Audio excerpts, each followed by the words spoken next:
Boa noite, nós estamos hoje com a presença de uma querida, muito querida amiga, doutora Eliana Garzon. Boa noite. Boa noite, Janice, muito obrigada pelo convite, obrigada Priscila pelo convite.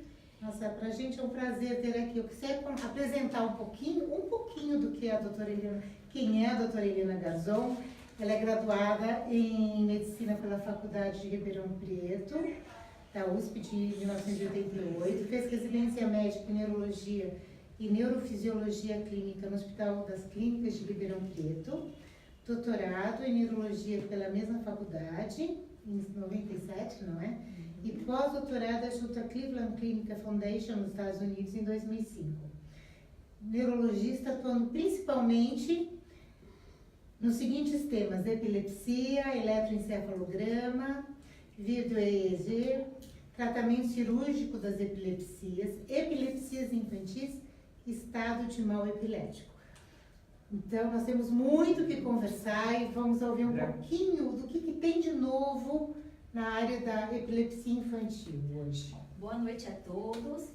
E eu quero começar explicando o que é a epilepsia. Tá? A epilepsia é o nome da doença na qual o principal sintoma são as crises convulsivas. Então, toda vez que uma pessoa tem uma primeira crise, nós podemos dizer que teve uma crise única, fazer os exames para investigar e ainda, em alguns casos, não é bem definida a epilepsia. A definição de epilepsia é quando as crises começam a se repetir. Então, a partir da segunda crise, aí sim a gente já fecha esse diagnóstico de epilepsia. É preciso ter uma alteração no eletroencefalograma? Não necessariamente, essa pergunta é muito boa, porque o diagnóstico de epilepsia é um diagnóstico clínico. Por quê? Porque o eletroencefalograma é um exame que eu falo, ele é em tempo real. Sim. Ele está registrando a atividade elétrica cerebral naquele momento. Então, pode ser que naquele exato momento, durante o exame, tudo ficou funcionando de forma normal. Os ritmos cerebrais naquele momento foram todos normais. O que não impede de meia hora depois, no dia seguinte ou antes de fazer o exame, tivesse alguma normalidade, só que eu não registrei naquele momento. Então, o que acontece? Se o paciente ou a família vem com uma história bem típica de crises, então nós estamos autorizados a fazer o diagnóstico e iniciar o tratamento. Né? Agora, quando também eu falei que crise única não é, na maioria das vezes, epilepsia. Mas se quando o médico vai fazendo os exames para investigar e ele encontra, aí sim, por exemplo, a normalidade do eletroencefalograma que indica um tipo de síndrome, né? Ou faz uma ressonância, tem um tumor. Bom, o tumor está ali, então as chances da crise se repetir é maior, né? Então, mesmo com uma crise única, se o médico, exatamente, se ele perceber que a chance da segunda crise ocorrer é grande, então ele já pode fazer o diagnóstico de epilepsia. Tá? Agora, teve um achado no ECG, no eletroencefalograma. E vamos dizer, a criança teve apenas uma crise e teve um eletro alterado, então já se chama de epilepsia. Se aquela alteração sugerir que a chance de ter a segunda crise é elevada, já se chama de epilepsia. Agora, é importante saber que mais ou menos 0,2% das pessoas podem ter um eletro alterado. E nunca tiveram crise. Então, eu não vou tratar o exame. Eu vou tratar o paciente. Né? Então, eu tenho que também, assim, valorizar o exame frente às queixas clínicas. Então, assim, a pessoa nunca teve nada, eu vou fazer um eletroencefalograma de rotina preventivo, sei lá. Não, isso não vale. Né? Então, nós íamos falar das novas medicações, mas como tem umas perguntas meio básicas, vamos começar por elas? Vamos. Por exemplo, tem uma mãe que escreveu pra gente que a criança dela, uma criança com paralisia cerebral de 6 anos, ela tem o eletro alterado, mas nunca teve crise. e está se desenvolvendo bem, com um atraso motor e tudo. Ela precisa ser medicada? Se ela Certo. nunca teve crise. Ela nunca teve crise. Então, essa criança tem paralisia cerebral. Então, Sim. provavelmente ela tem alguma lesão cerebral, e a lesão cerebral explica o eletroencefalograma alterado. Né? Certo. Porque o eletroencefalograma é o quê? É a atividade dos neurônios, atividade elétrica cerebral. Se tem uma lesão, às vezes aquele circuito, vamos entender, tem um neurônio aqui, um outro aqui, então aquela atividade elétrica está passando. Eu tive uma lesão no meio desse circuito, então essa atividade elétrica pode ficar modificada e eu vejo no eletroencefalograma. Agora, se a criança nunca teve crise, é aquilo que eu falei, eu não vou tratar o exame, eu vou tratar a criança.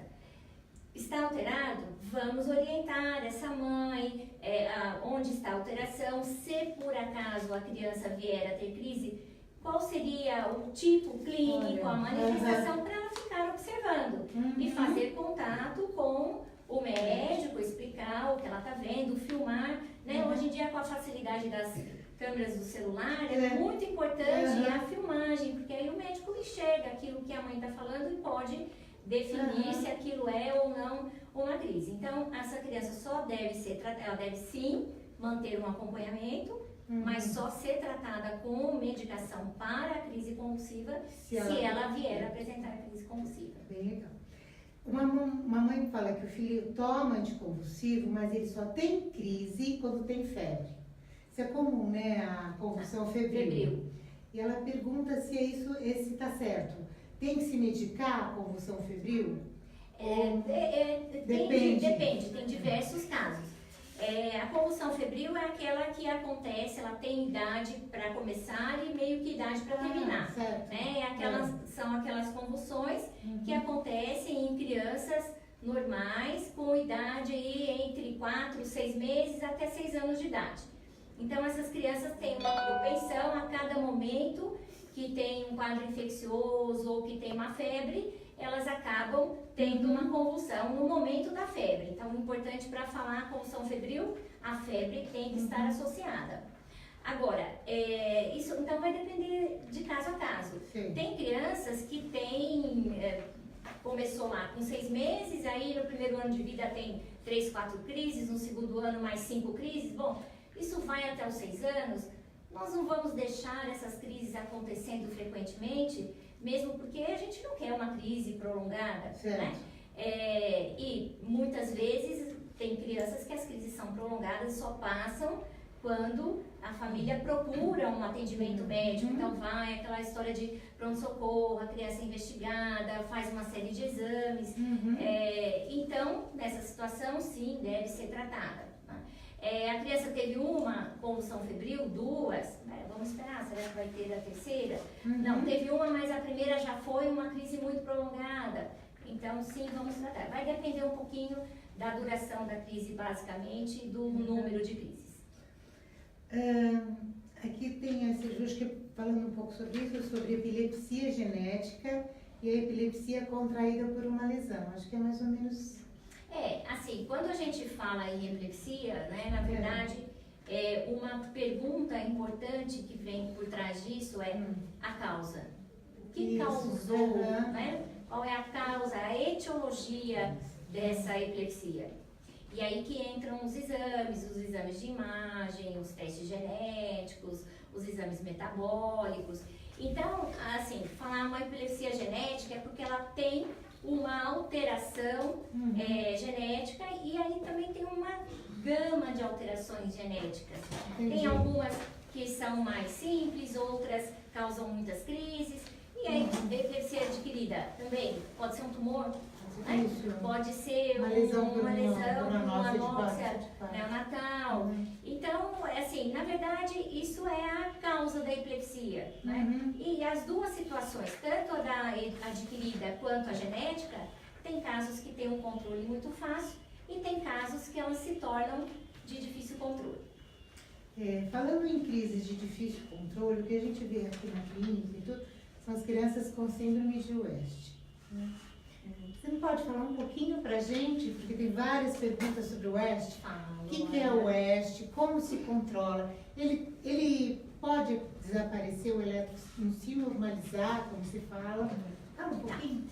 Então, muito bem. Para ser síndrome de West, né, nós, na verdade, quando nós vamos ler, ela é caracterizada por uma tríade, mas nem sempre os 3 aspectos que eu vou falar precisam estar presentes. Então, a tríade seria um atraso do desenvolvimento da criança ou uma regressão, às vezes a criança vinha evoluindo bem, de repente estaciona e começa a involuir.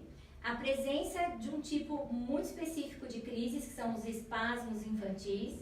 E o que são os espasmos? São crises muito breves, muitas vezes é como a criança imita como se fosse um abraço, né? Então, os bracinhos são flexionados para frente, o pescocinho para frente, e esses são em flexão. E existem os espasmos em extensão, então o bracinho vai para trás, a criança se estende.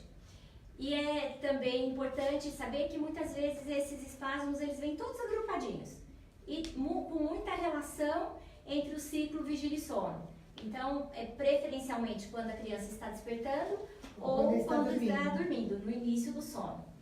E às vezes dura 15, 20 minutos, uma sequência nesse período tem 10, 20, 30, 50 espasmos. E o terceiro é uma alteração no eletroencefalograma chamada hipoarritmia, que a atividade elétrica fica bem caótica, bem desorganizada. Mas o atraso nem sempre está presente, principalmente em algumas situações, dependendo da causa, e se foi diagnosticado muito rápido, às vezes não dá tempo de acontecer o atraso. Então nós não vamos esperar o atraso para chamar de síndrome de West. Se ela tiver espasmo e eletro com hipoarritmia, já é. Então, esses 2 são os mais importantes. Exatamente. Muito bem. E aí, assim, é uma síndrome que ela significa uma emergência neurológica. Né? A partir do momento que se suspeita disso, e se faz o eletro e se confirma, essa criança tem que ser tratada com uma certa urgência, porque quanto mais tempo ela ficar tendo os espasmos e ficar com o eletro com hipoarritmia, pior vai ser o desenvolvimento dessa criança. Entendi.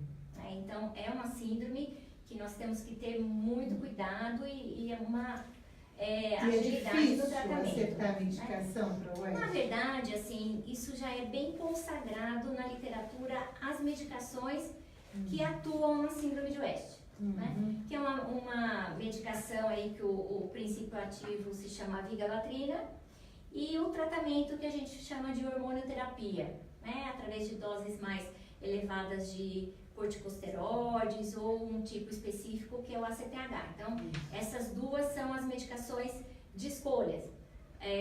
Fora essas 2, quando se tentou uma, não deu certo, pula para outra, também não deu certo. Aí tem as outras que seriam mais de segunda linha, né?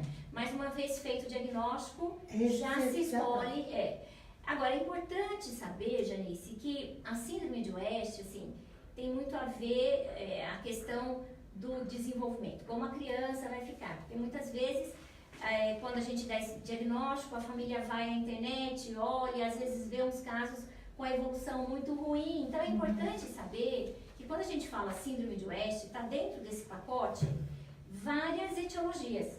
Então, vamos pensar o seguinte, se eu tiver a etiologia, como etiologia, uma alteração de neurotransmissor, né, que a criança tem ali um defeito na cadeia e que falte uma determinada substância ou tenha em excesso.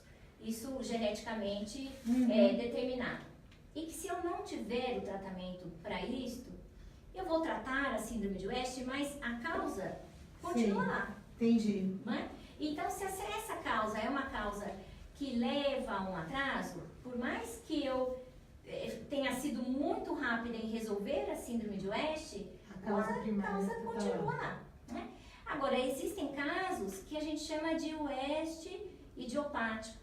A gente faz todos os exames e não sabe por quê. Não sabe por quê. Então, esses casos evoluem muito bem. Costumam evoluir, né? Costumam evoluir muito bem. Então, é importante, assim, para aquelas famílias que recebam dos seus médicos este diagnóstico, manter a calma. Né? E conversar com o médico. Sim, porque às vezes assusta muito. Né? Então, vai, síndrome de West, deixa deixa eu colocar aqui na internet para entender melhor.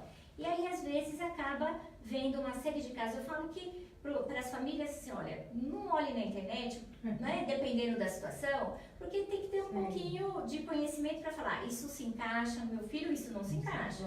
Né? Se eu não souber, eu posso, assim, sofrer desnecessariamente ou gerar aí um período de muito desconforto para a família, que às vezes não é aquele caso, né? Não se encaixa. Então, a melhor saída é conversar com o profissional. Quer dizer que, assim, na verdade, seria a primeira coisa importante é medicar para tentar cessar essas crises. E investigar. E investigar. Isso. Né? Investigar. Porque às vezes a causa primária também tem que ser cuidada, tratada, medicada. Exatamente. Né? E o canabidiol entra no rol de medicação que se usa em Oeste?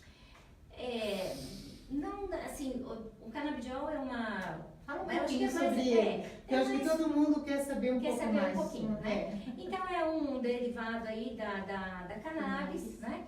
Que tem, assim, mais de 200 substâncias ativas e duas principais aí mais conhecidas, que é o THC, que é a parte que dá, a parte, vamos dizer, alucinógena, e o CBD, que seria a que está sendo usada para epilepsia, e assim, testado em alguns casos, algumas síndromes que eu vou explicar. Então, quando uma medicação assim chega até o uso, né, e que essa medicação vem com registro, muitas, né, são desenvolvidas, acho que a maioria lá fora, vem com registro já aprovada pelo FDA, depois vem para o Brasil, a Anvisa liberou. Essas medicações passaram por uma série de testes e muitas vezes testes em adultos que podem nos informar o que está sentindo.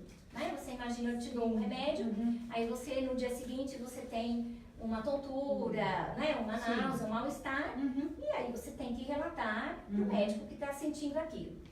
Eu acho que assim, o canabidiol veio meio inverso, né? Veio assim, sem passar por essa sequência de testes e sendo utilizado para crianças muito pequenas que não conseguem nos informar. Eu acho que essa é a coisa mais importante, né? A criança não consegue dizer pra gente o quanto uma medicação ou qualquer coisa está afetando-a, né? Exatamente. Então, assim, no começo, embora vem toda assim, uma expectativa muito grande dos pais, que a gente entende, eu sempre dizia, cuidado, porque a gente não sabe os efeitos colaterais. Porque quando a gente dá uma medicação, é responsabilidade do médico saber os efeitos colaterais, pedir alguns exames para acompanhar, não é? Porque se eu souber que aquela medicação passa pelos rins, vamos monitorar os rins, passa pelo fígado, vamos monitorar o fígado, não é? Para detectar o efeito colateral e interromper antes que haja uma lesão.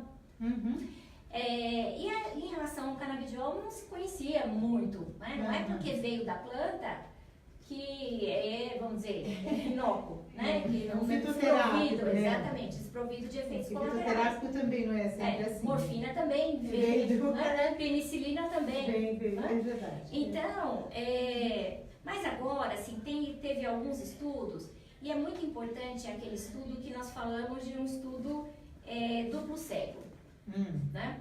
Que o médico prescreve a substância, nem ele e nem a família sabe o que está sendo utilizado.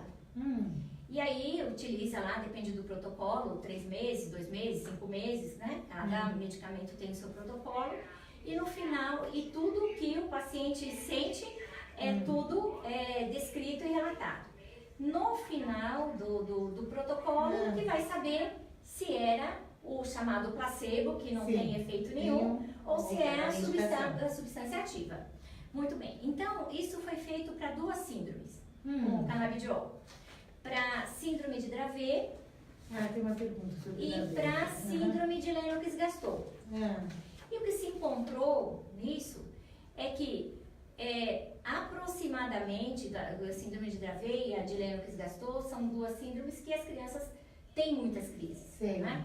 Então as crianças melhoraram em termos dos seus números de crises entre 30% e 50%, a maioria das crianças, e um número um pouco menor melhorou o número de crises em até 70%. Mas o placebo também, obviamente num número bem menor, também mostrou alguma resposta. E isso acontece, é muito interessante. Interessante mesmo. Então eu diria assim, o canabidiol, hoje em dia a gente conhece um pouco mais para Dravet e para Lennox baseado nesses estudos. É uma opção a mais. Não é aquela situação, porque muitos pais pensam que vai colocar o canabidiol e vai se retirar todos os outros medicamentos. Não é bem assim, os outros medicamentos continuam, ele vem como adição. E é importante saber que é uma medicação que passa pelo fígado, então o fígado tem que ser monitorado. Isso que é importante. É importante, interagem com outros medicamentos. Então aí também tem que se prestar atenção nos efeitos colaterais. Né? Mas é uma opção. Mais uma opção. A mais. Porque assim, na verdade, existem outras síndromes que dão aqui o remédio. Justamente, a pergunta era sobre Dravet, mas com Gardenal, é contraindicado para crianças com síndrome de Dravet? O Gardenal? A síndrome de Dravet é uma síndrome que ela responde muito bem a um grupo de... Muito bem, assim. Responde melhor. Melhor, né? Na verdade, as crises vão piorar com os medicamentos que não devem ser utilizados. E o Gardenal, assim, ele não é nem daqueles que pioram e nem do grupo que melhora as crises do Dravet. Né? E quando a criança tem muita crise convulsiva, aquelas convulsões generalizadas e que não obteve nenhuma melhora com os outros medicamentos, pode ser testado o Gardenal, mas não é a medicação de primeira escolha. Uma contraindicação absoluta não tem. Qual o melhor medicamento para mioclonias palpebrais na síndrome de Dravet? A pergunta é junta? Acho que é isso que a pessoa assim, a síndrome de Dravet, ela cursa com vários tipos de crises. Então, independente do tipo de crise, tem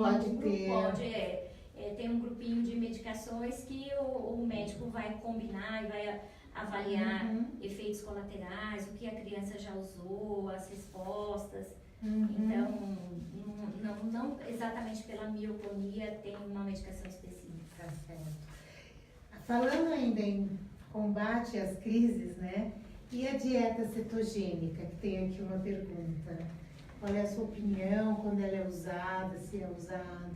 Não, a dieta cetogênica é sim bastante utilizada. E tem algumas situações que é o tratamento de escolha. Né? Janice, nosso cérebro, ele utiliza muito glicose e oxigênio. Certo? São as fontes de energia do nosso cérebro. Muito bem. Então, existe uma condição, porque para a glicose sair da corrente do vaso sanguíneo, que não está dentro do cérebro, né? E ir para o vaso sanguíneo que está dentro do cérebro, a gente fala que nosso corpo é uma máquina muito perfeita, muito maravilhosa, muito inteligente, porque ela tenta separar a circulação fora do cérebro da circulação de dentro do cérebro por uma camada de células que a gente chama de barreira hematoencefálica. Muito bem, então para a glicose sair de fora e entrar, tem que ter uma proteína carregando essa glicose. Então tira de fora e leva para dentro do cérebro, de fora e leva para dentro. Existe uma condição que chama doença de De Vivo, que essa proteína tem um defeito, ela não consegue levar a glicose para dentro do cérebro. Então é como se aquele cérebro estivesse sem seu combustível. E o que vai acontecer? Crises. Aí a dieta cetogênica vai fazer o quê? Vai fazer com que o cérebro utilize como fonte de energia a queima das gorduras, porque é uma dieta baseada numa quantidade maior de gorduras e muito pouco carboidrato. E aí, sim, o cérebro vai ter sua fonte de energia através dos corpos cetônicos. Então, para essa doença, sim, é a indicação. Não é? Agora, para todas as outras epilepsias de difícil controle, Se a gente já utilizou vários medicamentos e não obteve uma resposta satisfatória, por que não testar a dieta? Né? E o que a gente vê assim, que aproximadamente 2/3 dos pacientes, ou seja, 60%, melhoram, né? Ou até controlam as suas condições. Olha, e assim, antigamente era mais difícil a dieta, né? Hoje em dia já está bem mais tranquilo, porque tem muito mais orientação.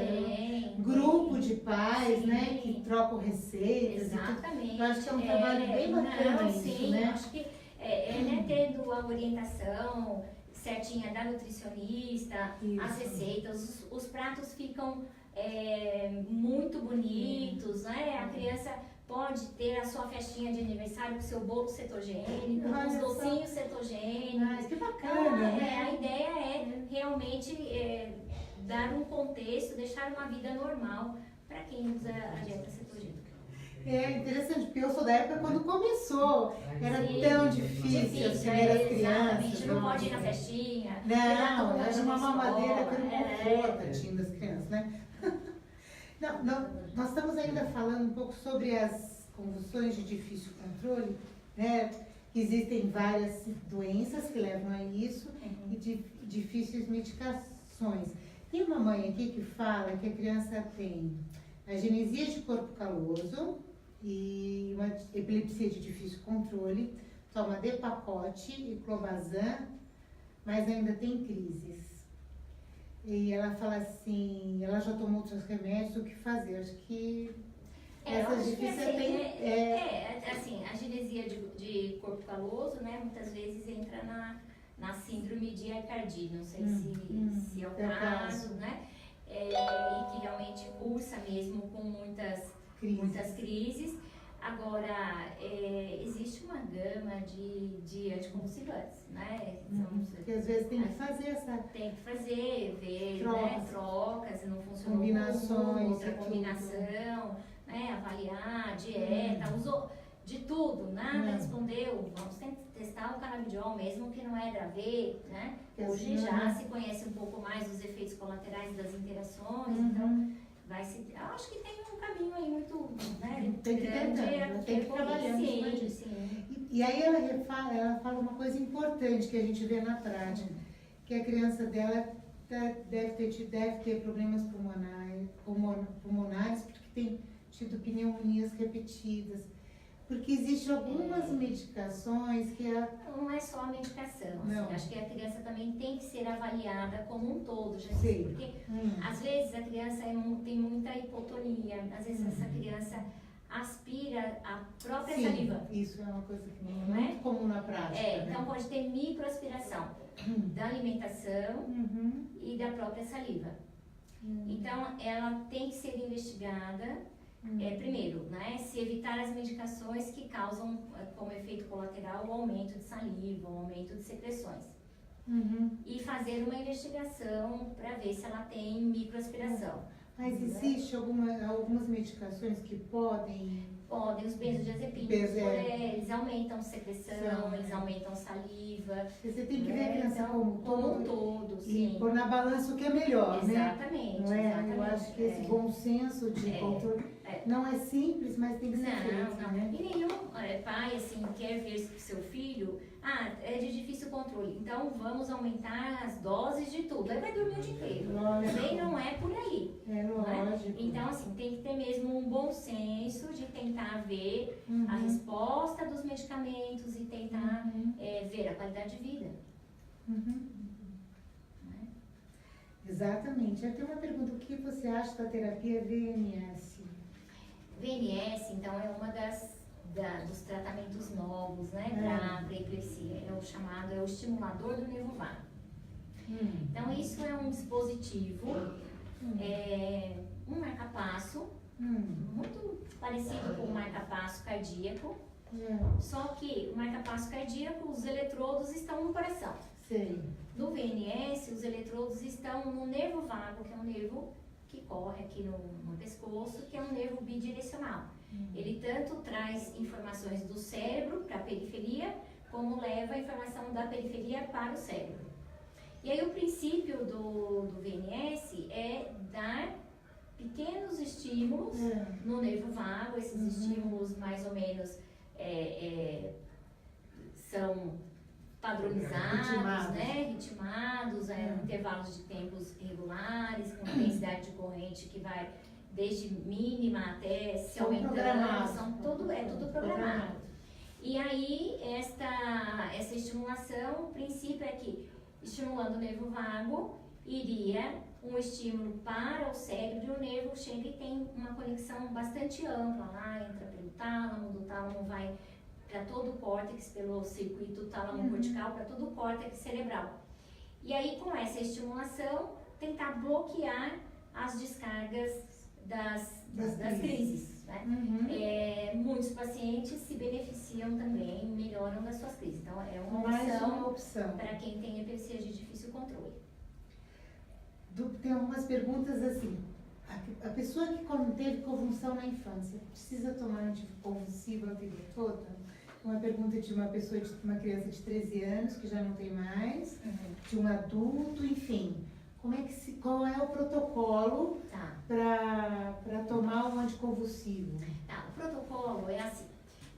Uma vez feito o diagnóstico, começa a se utilizar os anticonvulsivos e assim, o tratamento é um pouco prolongado, não é igual de um antibiótico que é 7 dias, 15 dias. É um tratamento que vai anos. Antigamente se dizia que trata 2 anos e tira a medicação e vê se... Hoje em dia já se viu que 2 anos é um tempo pequeno. Então a maioria coloca aí na média 5 anos, de 3 a 5 anos. Então, de 3 a 5 anos, sem nenhuma crise, o médico está autorizado a tentar retirar a medicação. Agora, o que teve aquele paciente? Como foi o começo dele? Ele teve muitas crises, ele teve crises muito prolongadas. Talvez não fique tão fácil assim, quando retirar a medicação, pode ser que as crises voltem. Como é a ressonância? Ele tem uma lesão? Como é o eletroencefalograma? Normalizou? Então, isso é decidido de caso a caso. O fato é, não tem um exame, nós gostaríamos muito que tivesse, um exame que mostra, assim, pode retirar a medicação, que as crises nunca mais vão voltar.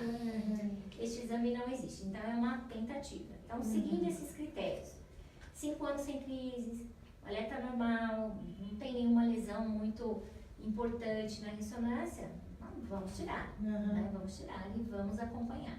Então, depende de cada caso. Tem uma mãe aqui que tem gêmeas com síndrome de West e...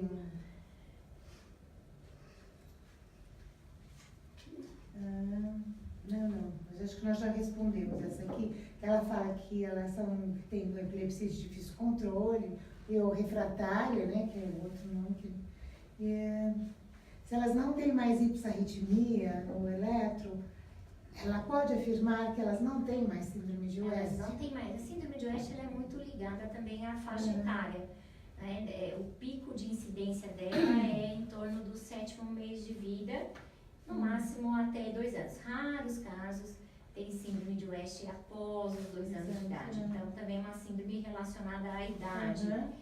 E depois que o eletroencefalograma não tem mais ipsarritmia e a criança não tem mais os espasmos, não é mais síndrome de West. Então, a gente pode dizer que elas têm no antecedente histórico, tiveram no passado síndrome de West. Hoje, aí vai depender do que elas têm no eletroencefalograma e do tipo de crise para classificar. Perfeito. É verdade que existem crises não convulsivas e convulsivas? Como posso diferenciá-las? É verdade, porque assim, existem vários tipos. O nome científico é crise epilética, justamente para, porque convulsivo é um termo aí leigo que se refere à contração muscular. Então, se eu falar o termo convulsivo, eu vou imaginar que houve contração muscular. Existem vários tipos de crise, por exemplo, crise de ausência, né? A pessoa sai fora do ar. Então, a crise de ausência é uma crise não convulsiva, porque não teve manifestação motora. Então, tem sim crises convulsivas e não convulsivas. Tem uma mãe que fala aqui, acho que eu já sei a resposta, mas eu vou perguntar. Claro. Meu filho tem 4 anos e paralisia cerebral. Ele faz movimentos repetitivos com a cabeça para o lado, diversas vezes ao dia. Pode ser algo preocupante? Eu acho que também tem que investigar, né? Entendo. Pode, não tem nada a ver com epilepsia, pode ser movimentos estereotipados, pode ser tiques, pode ser comportamento, né? Pode ser crise, tem que ser Aí a investigado, sugestão né? né? Tenta filmar. Sim, manda Não é? pro seu E às vezes médico, que manda para o seu médico, porque eu acho isso importante. Sim, É um aliado hoje em dia, né? Sem dúvida, sem dúvida. E aqui a última pergunta que eu tenho, que é uma pergunta que diz aqui, em um momento de crise, onde a criança entra no chamado mal convulsivo, Certo. pela duração da convulsão, há uma medicação de ataque mais efetiva ou vai depender da resposta paciente-medicação? Tá, o chamado estado de mal convulsivo, né? É também uma situação grave, é uma emergência, né? Toda crise que dure mais do que 30 minutos, nós chamamos de estado de mal, né? Estado de mal epilético. E aí sim, é uma emergência, porque quanto maior a duração da crise, existem os riscos de sequela depois, né? Então, tem que ser tratado e as crises têm que ser abordadas. Isso é feito através de um atendimento hospitalar. No atendimento hospitalar, todo hospital, todo pronto-socorro tem o seu protocolo para tratamento de estado de mal.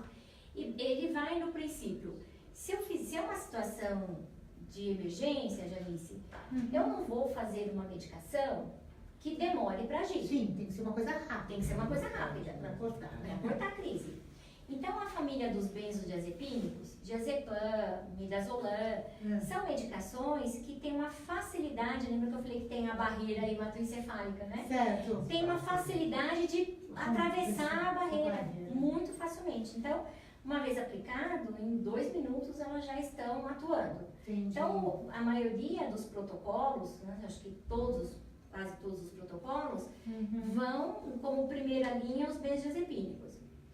E assim, os benzodiazepínicos têm essa propriedade de ter um início de ação muito rápido, mas a duração, o seu tempo de ação é curta.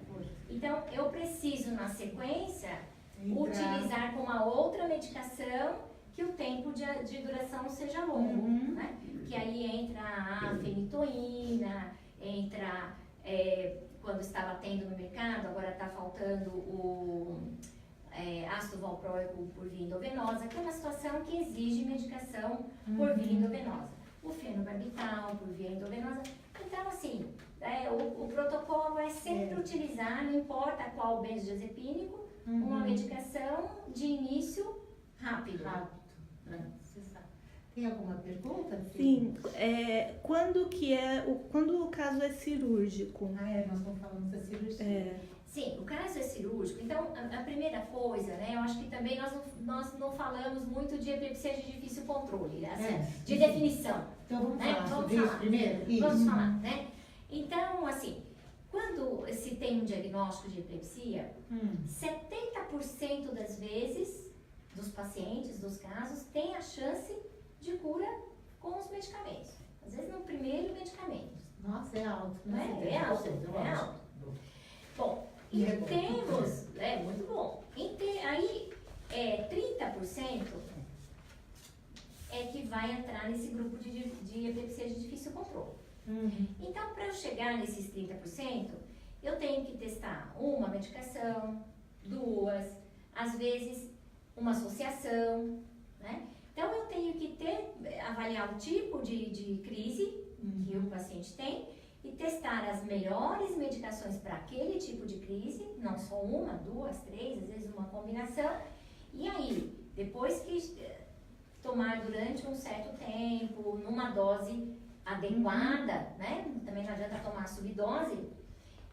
Se não houver o controle das crises, aí eu vou chamar de epilepsia de difícil controle, de epilepsia refratária, né? Ou fármaco resistente, tudo sinônimo. Muito bem. Então, quando eu estou diante de um caso de epilepsia de difícil controle, obviamente nessa fase eu já investiguei, né? Que é o fundamental aí é saber a causa e ver se eu posso atuar nessa causa. Né?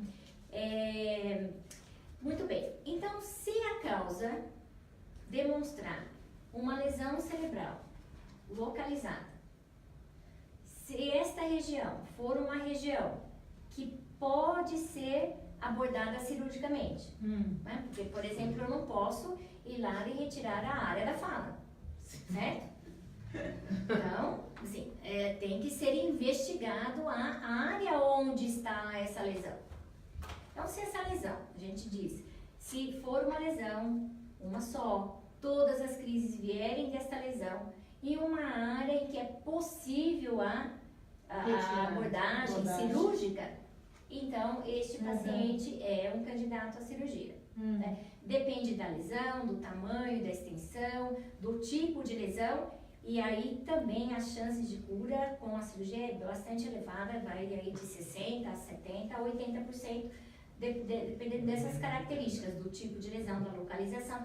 Dá para tirar tudo, às vezes não dá, às vezes dá para tirar parcialmente. Então a lesão está envolvendo uma área de movimento. Eu não quero deixar o paciente com uma sequela motora. Então o cirurgião vai, tira tudo que é possível, mas deixa sem mexer na área motora. Então não ressecou a lesão completamente. Tá? Então a indicação é essa, é um paciente de difícil controle que tenha uma única lesão numa região que é possível ser abordada cirurgicamente. Sim, e que se prove que todas as crises vêm dali. Isso é importante, porque às vezes eu encontro a lesão, ela está ali e não tem nada a ver com as crises. Então, a investigação é bastante importante. Mas assim, eu acho que esse é o último caso, assim, não? A cirurgia? Ou ela é feita com mais frequência? Não, ela é feita com mais frequência desde que esteja nestes critérios todos, né? Que já utilizou as medicações, porque às vezes é uma questão de ajuste de dose, as crises controlaram, ponto. Né? Eu não preciso abordar cirurgicamente. Eu sempre digo que a gente sempre deve ganhar tempo, porque uma cirurgia de hoje, Janice, é completamente diferente de uma cirurgia de 20 anos atrás. Com certeza, não é? né? Olha a evolução, neuronavegação, robô, ressonância dentro da sala cirúrgica. Exatamente, Então, assim, hoje já é com menos risco. Exatamente. Né? Uma cirurgia com menos risco que já foi. Exatamente. Né? Até, assim, falando do que eu falei da lesão na área, por exemplo, da fala, né? Muitas vezes, assim, o cirurgião chega, assim, encosta na área, dá para acordar o paciente, quando é um adulto que colabora, né? Ele fazer a cirurgia acordado e conversando para ter certeza que não se vai lesar. Então, assim, muita tecnologia se tem. Então, a cirurgia, assim, não é o fim do mundo, tem que ter a sua indicação. Correto. Tendo a sua indicação, não é o fim do mundo e os resultados são muito satisfatórios.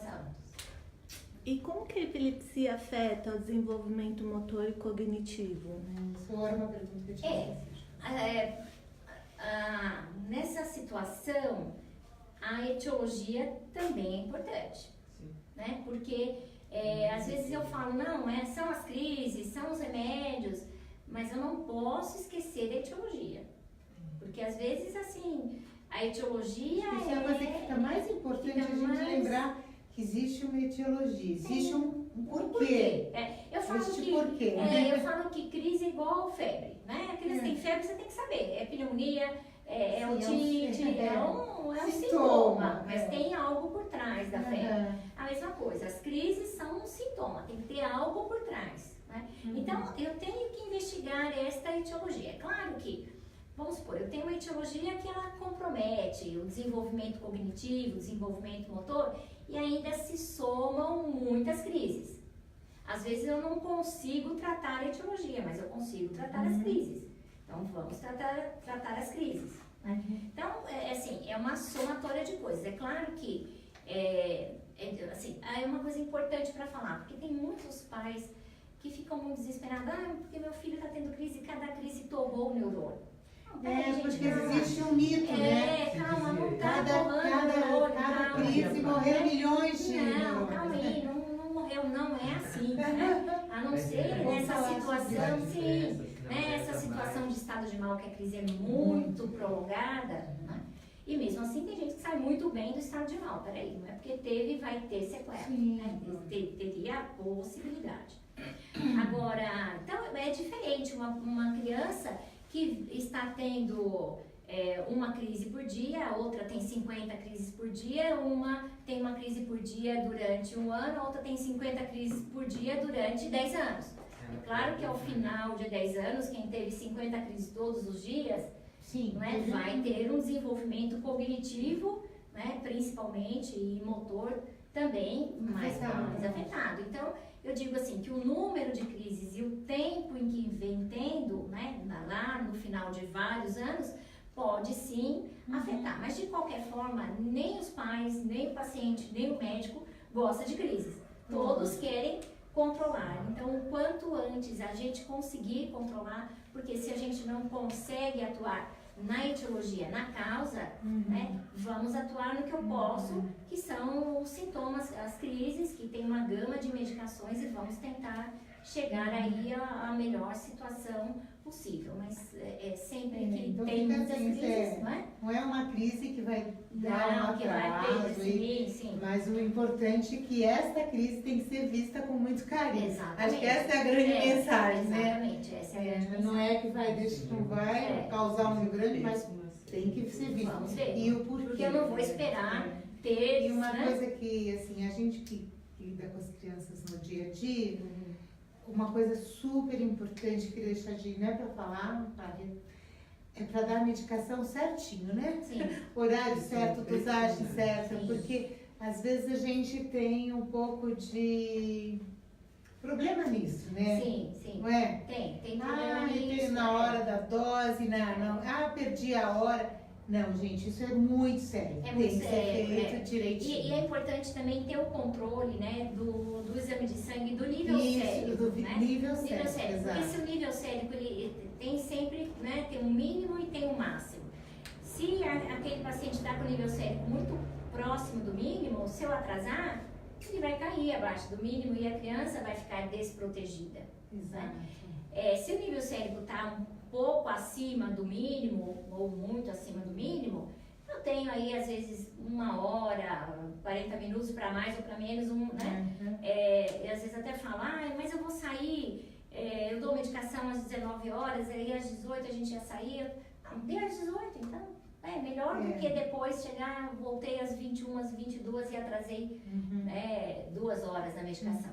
Então, sempre tem dependendo do nível sérico, uma margem, mas não é muito além disso. Mas é bom conversar com o médico, porque só Sim, ele pode saber o que pode fazer. Vai ver os exames, vai ver o que é possível fazer, mas via de regra, obedecer direitinho os horários, se é manhã, tarde, noite, manhã, tarde, noite. O ciclo de sono é muito importante, né? Os fatores facilitadores de sono, privação de sono é um fator facilitador muito importante. Né? Então, quem tem epilepsia tem que ter um bom ciclo de sono, dormir aí no mínimo de 7 a 8 horas por noite, de forma ininterrupta, né? Isso faz parte do tratamento. Alimentação saudável, nos horários regulares, não adianta falar, não, estava com pressa, não deu tempo de tomar café da manhã, aí ficou sem... em jejum várias horas, então tudo isso é importante também. Mas eu acho que isso é super, né? Seguir a risca o médico e conversar com ele. Porque às vezes acontece dizer assim, mas esse horário que está prescrito não é o ideal para ele. Sim. Conversa com o médico para acertar o que é o melhor horário para a criança. Não é isso? Esse horário é ruim, esse horário está na escola. E não parar a medicação sem falar, né? Isso é uma coisa importante, porque tem muita gente que faz, às vezes para ajudar, para a medicação, dá de outra forma, então não pode. Né? São todos medicamentos controlados, né, sérios, inclusive a questão, se eu parar abruptamente, né, a questão, o corpo já está acostumado com aquela substância há muito tempo, então poderia ter uma abstinência, e nesse momento da abstinência poderia vir a acontecer uma crise, né? Fica mais difícil. Fica mais difícil ainda de entender, né? Então, assim, seguir direitinho o médico, os horários, conversar, discutir, olha, esse horário está ruim. Acho que tudo é possível acertar, né, de acordo com o estilo de vida de cada um. Né? Tem que colocar isso. E existe alguma relação da epilepsia com o sono da criança com deficiência? Se pode interferir negativamente? Pode sim. Muitas crianças, às vezes até crianças que sofreram no período neonatal, alguma por anóxia, por hipóxia, ou que tiveram meningite, encefalite, às vezes ficam, além da epilepsia, com o sono também desregulado, né? Então, quando a gente, o nosso ciclo normal, a gente vai dormir, quando está escuro, nós fazemos um pico de um hormônio chamado melatonina, né? E às vezes essas crianças com essas lesões têm essa dificuldade de atingir esse pico de melatonina, a dificuldade de iniciar o sono, às vezes de manter o sono durante a noite toda. Alguns remédios, isso também tem que ser conversado com o médico, porque alguns remédios têm como efeito colateral uma insônia, né, ou uma hiperatividade, uma irritabilidade. Então, às vezes até a criança teria um ciclo de sono normal, mas aquela medicação causa efeito colateral.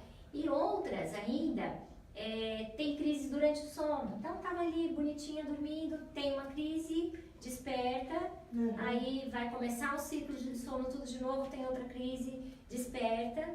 Então, isso é muito importante, né?